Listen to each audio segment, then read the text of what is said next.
Hello guys, কেবি কমটেক চ্যানেলে সকলকে স্বাগত। এই ভিডিওতে আমরা মাইক্রোসফট অফিস ওয়ার্ডের রেফারেন্স ট্যাব নিয়ে আলোচনা করব।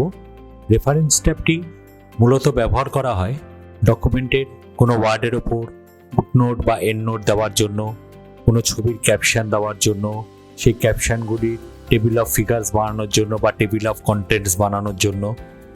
এছাড়াও আরও অনেক বিভিন্ন কাজে ব্যবহৃত হয়। ভিডিওটি পছন্দ হলে অবশ্যই লাইক, শেয়ার এবং সাবস্ক্রাইব করবেন, আর কমেন্ট করে অবশ্যই জানাবেন ভিডিওটি কেমন লাগলো। তাহলে চলুন শুরু করা যাক মাইক্রোসফট অফিস ওয়ার্ডের রেফারেন্স ট্যাব। প্রথমেই আমরা আমাদের কম্পিউটারে রাখা একটি ডকুমেন্টকে ওপেন করে নিলাম। এবার এখান থেকে আমরা চলে আসছি রেফারেন্স ট্যাবে। রেফারেন্স ট্যাবে ক্লিক করে আমরা প্রথম যেটি নিয়ে কাজ করব সেটি হলো ফুটনোট আর এন্ডনোট। ফুটনোট আর এন্ডনোট মূলত ব্যবহার করা হয় কোনো বিশেষ শব্দের ওপর কোনো ব্যাখ্যা দেওয়ার জন্য বা কোনো রেফারেন্স লিখবার জন্য। সাধারণত ফুটনোটটি হয় প্রত্যেক পাতার শেষে এবং এন্ডনোটটি হয় সম্পূর্ণ ডকুমেন্টের শেষে।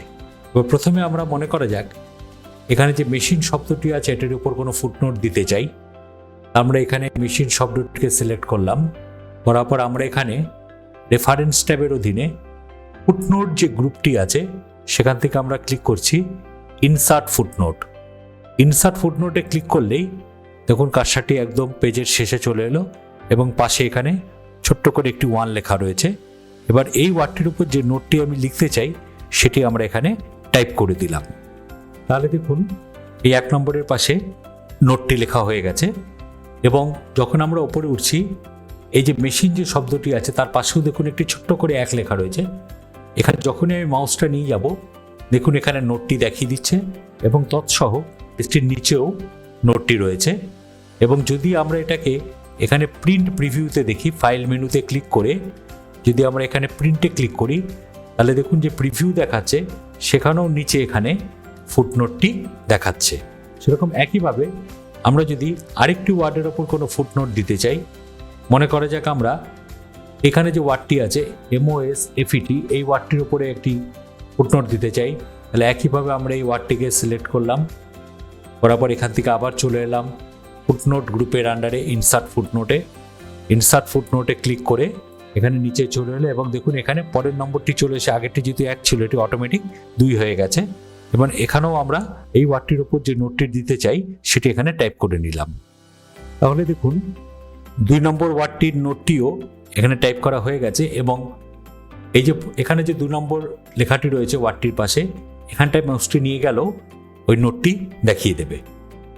একইভাবে আমরা যদি কোনো ওয়ার্ডের ওপর এন্ডনোট দিতে চাই তাহলে আমরা সেই ওয়ার্ডটিকে সিলেক্ট করলাম। মনে করা যাক এখানে ওয়ার্ল্ড ওয়ার 2 যেটা লেখা আছে সেটির উপর এন্ডনোট দিতে চাই, তাহলে সেই ওয়ার্ডটিকে আমরা সিলেক্ট করলাম, করার পর এখান থেকে একইভাবে ফুটনোটস গ্রুপের আন্ডারে আমরা এখান থেকে চলে আসলাম ইনসার্ট এন্ডনোট। ইনসার্ট এন্ডনোটে যাওয়ার সঙ্গে সঙ্গেই আমাদের যে টোটাল ডকুমেন্টটি 4 পাতার ছিল একদম 4 পাতাতে চলে এলো এবং এখানেও দেখুন একটি রোমান হরফে 1 লেখা আছে। এবার যে নোটটি এটা লিখতে চাই সেটি আমি এটার পাশে টাইপ করে দিলাম। তাহলে এবার দেখুন ছোট্ট একটি রোমান 1 দিয়ে এখানে ফুটনোটটি লেখা হয়ে গেছে, বাট এই ফুটনোটটি যে ওয়ার্ডের জন্য এসছে সেটি কিন্তু 1 নম্বর পাতাতে রয়েছে। এবং যখনই আমি 1 নম্বর পাতায় যাব এখানে যে ওয়ার্ল্ড ওয়ার 2 কথাটি লেখা রয়েছে তার পাশেই দেখুন একটা ছোট্ট রোমান 1 লেখা রয়েছে। এটার এখানে মাউসটি নিয়ে গেল এখানে নোটটি দেখিয়ে দেবে। ফুটনোট আর এন্ডনোট দুটিকে আলাদা আলাদা নাম্বারে দেখানো হয়। ফুটনোটগুলি দেখানো হয় সাধারণত 1 2 3 4 দিয়ে, আর এন্ডনোটগুলি দেখানো হয় সব রোমান 1 2 3 4 দিয়ে, যাতে কোনো বুঝতে অসুবিধা না হয় কোনটি ফুটনোট এবং কোনটি এন্ডনোট। এবার যদি ফুটনোট বা এন্ডনোটগুলিকে মুছতে চাই, মনে করা যাক আমরা এই ফুটনোটটিকে মুছতে চাই, তাহলে এই যে মেশিন যে ওয়ার্ডটি আছে তার পাশে যে ছোট্ট একটি লেখা আছে খালি একটিকে সিলেক্ট করতে হবে। করে আমরা যদি এখান থেকে ডিলিট কিতে প্রেস করি তাহলে দেখুন নিচ থেকে 1 নম্বর ফুটনোটটি মুছে গেছে এবং 2 নম্বর যে ফুটনোটটি ছিল সেটি 1 নম্বর হয়ে গেছে এবং সেই সঙ্গে এখানে যে ফুটনোটে 1 নম্বর লেখা 2 নম্বর লেখা ছিল সেটি দেখুন 1 নম্বর হয়ে গেছে। একই পন্থা আবার যদি এই ফুটনোটটিকে মুছতে চাই তাহলে এখানে এই একটিকে সিলেক্ট করতে হবে। আমরা যদি এখান থেকে ডিলিট কিতে প্রেস করি তাহলে দেখুন নিচ থেকে সম্পূর্ণ ফুটনোটগুলি মুছে গেছে।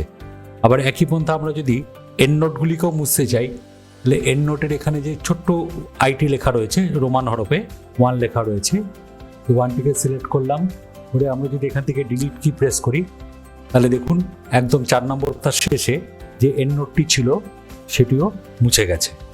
এরপর আমরা যেটি নিয়ে আলোচনা করব সেটি হলো ক্যাপশন।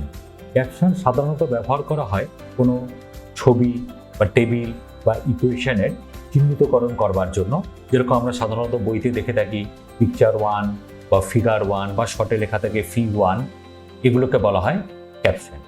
প্রথমে আমরা এই ছবিটিকে সিলেক্ট করলাম, করার পর এখান থেকে আমরা রেফারেন্স ট্যাবের অধীনে ক্যাপশনস যে গ্রুপটি আছে তার আন্ডারে আমরা ক্লিক করলাম ইনসার্ট ক্যাপশনে। ইনসার্ট ক্যাপশনে ক্লিক করলেই এখানে ক্যাপশন নামক একটি ডায়ালগ বক্স চলে আসবে। এবার এখানে দেখুন ক্যাপশনের তলে এখানটা লেখা রয়েছে ফিগার 1, কিন্তু আমরা যদি এটা অন্য কোনো লেবেল দিতে চাই তাহলে এখানে লেবেলের পাশে আমরা যদি ডাউন অ্যারোতে ক্লিক করি তাহলে এখানে দেখুন দেখাচ্ছে ইকুয়েশন, ফিগার, টেবিল। এছাড়া যদি আমরা অন্য কিছু চাই তখন আমাদের এখানে নিউ লেভেল যে ট্যাবটি আছে সেটিতে ক্লিক করে আমরা এখানটায় লিখে নিতে পারি। মনে করা যাক আমরা এগুলোকে দিতে চাই পিকচার, লিখে ওকে করে দিলাম, তাহলে এখানটায় চলে আসবে পিকচার 1। এবার আমরা যদি এখানে ওকেতে ক্লিক করি তাহলে দেখুন ছবিটির ঠিক নিচে ক্যাপশনটি চলে এলে, এবার আমরা এখানটায় লিখে দিলাম মনে করা যাক কম্পিউটার, লিখে আমরা বাইরে ক্লিক করলাম যে কোনো জায়গায়, তাহলে দেখুন ছবিটির তলায় পিকচার 1 কম্পিউটার বলে ক্যাপশনটি চলে এলো। একইভাবে আমরা পরের ছবিটিতে যদি আবার ক্যাপশন দিতে চাই তাহলে সেকেন্ড ছবিটিতে ক্লিক করলাম, করার পর এখান থেকে আমরা ইনসার্ট ক্যাপশনে ক্লিক করলাম। এবার দেখুন অটোমেটিক এটা হয়ে গেছে পিকচার 2, যেহেতু আগেরটি ছিল পিকচার 1।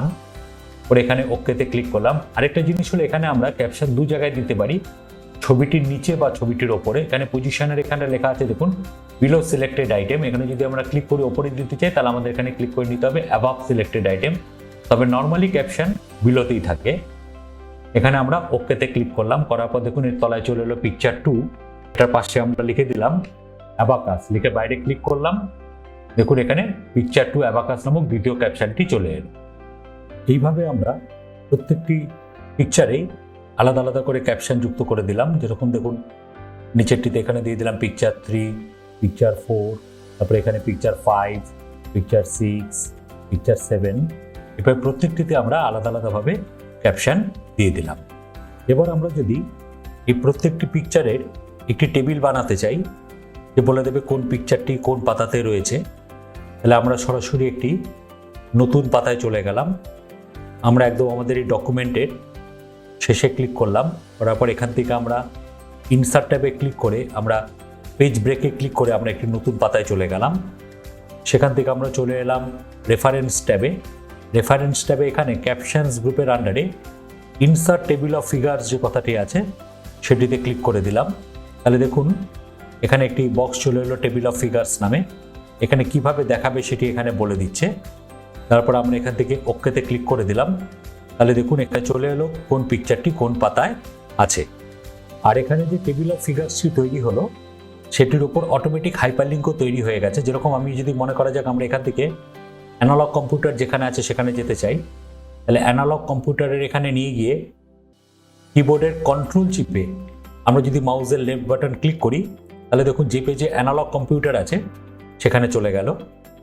একই পন্থায় আবার আমরা নিচে এলাম, এখানে আমরা যদি যেতে চাই যেখানে মেইন ফ্রেম কম্পিউটার আছে, তাহলে মেইন ফ্রেম কম্পিউটার এখানে মাউসটিকে নিয়ে গিয়ে আমরা যদি কিবোর্ডের কন্ট্রোল চিপে এখানে ক্লিক করি তাহলে দেখুন যেখানে মেইন ফ্রেম কম্পিউটার আছে সেখানে অটোমেটিক জিনিসটি চলে গেল।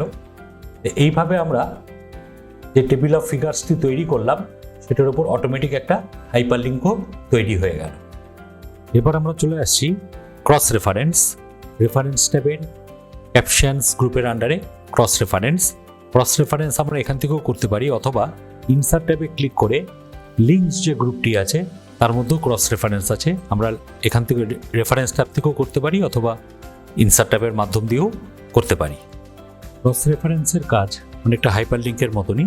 আমরা একটু আগেও দেখেছি রেফারেন্স ট্যাবে ইনসার্ট টেবিল অফ ফিগার্সের উপর আমরা যে টেবিলটি বানিয়েছিলাম সেখানে অটোমেটিক হাইপারলিঙ্ক হয়ে গেছিলো, কিন্তু সেখানে কেবলমাত্র পিকচারগুলোর উপরই হাইপারলিঙ্ক হয়েছিল। কিন্তু ক্রস রেফারেন্সের মাধ্যম দিয়ে আমরা যে কোনো বুকমার্ক, ফুটনোট, এন্ড নোট বা কোনো ফিগার বা কোনো পিকচার বা কোনো ইকুয়েশন বিভিন্ন জিনিসের ওপর আমরা অটোমেটিক হাইপারলিঙ্ক ক্রিয়েট করে নিতে পারে।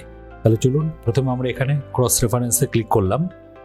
ক্রস রেফারেন্সে ক্লিক করে আমরা যদি কোনো পিকচারের উপর হাইপারলিঙ্ক করতে চাই, তাহলে যেখান থেকে আমরা পিকচারে গেলাম, আমাদের এখানে যে পিকচারগুলো ছিল সেগুলো এখানে দেখাচ্ছে।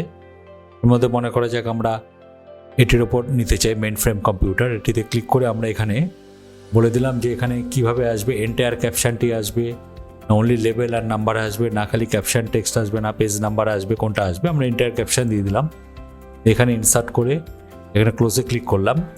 তাহলে দেখুন এখানে পিকচার 5 এটি চলে এসেছে এবং এটির উপর মাউসটি নিয়ে গিয়ে আমরা যদি কন্ট্রোল চিপে ক্লিক করি, তাহলে দেখুন এখানে মেইন ফ্রেম কম্পিউটারটি আছে সেখানে চলে গেছে। এবার আমরা যদি কোনো বুকমার্কের ওপর ক্রস রেফারেন্স করতে চাই, তাহলে আমরা এখানে ক্রস রেফারেন্সে ক্লিক করলাম। করার পর আমরা এখানে ক্লিক করে চলে আসলাম বুকমার্কে। বুকমার্কে এসে এবার কোনটি চাই, মনে করা যাক আমি কম্পিউটারটি চাই, এটাতে ক্লিক করে এখানে বললাম ইনসার্ট, ক্লোজে ক্লিক করে দিলাম। তাহলে দেখুন এবার কম্পিউটারটি এখানে চলে এলো এবং এখানেও আমরা যদি মাউসটি কম্পিউটারের এখানে নিয়ে গিয়ে কন্ট্রোল চিপে যদি ক্লিক করি, তাহলে দেখুন কম্পিউটার লেখাটা যে জায়গায় আছে এখানে অটোমেটিক যে বুকমার্কটি করা ছিল সেই জায়গায় পৌঁছে গেছে। তাহলে ক্রস রেফারেন্সের মাধ্যম দিয়ে আমরা বিভিন্ন জিনিস, footnote, endnote, bookmark, picture, table বা ইকুয়েশন, বিভিন্ন জিনিসের ওপর অটোমেটিক হাইপারলিঙ্ক তৈরি করে নিতে পারি। এই ছিল আমাদের রেফারেন্স ট্যাবের প্রথম পার্ট। প্রথম পার্টে আমরা এখানে যেগুলি জানলাম সেটি হলো ফুটনোটস গ্রুপ, ক্যাপশনস গ্রুপ, এই সম্বন্ধে আমরা জানতে পারলাম। পরের ভিডিওতে আমরা নিয়ে আসবো রেফারেন্স ট্যাবের বাকি অংশগুলি। ভিডিওটি পছন্দ হলে অবশ্যই লাইক, শেয়ার ও সাবস্ক্রাইব করবেন আর কমেন্ট করে অবশ্যই জানাবেন ভিডিওটি কেমন লাগলো। তাহলে এখানেই শেষ করছি। ধন্যবাদ।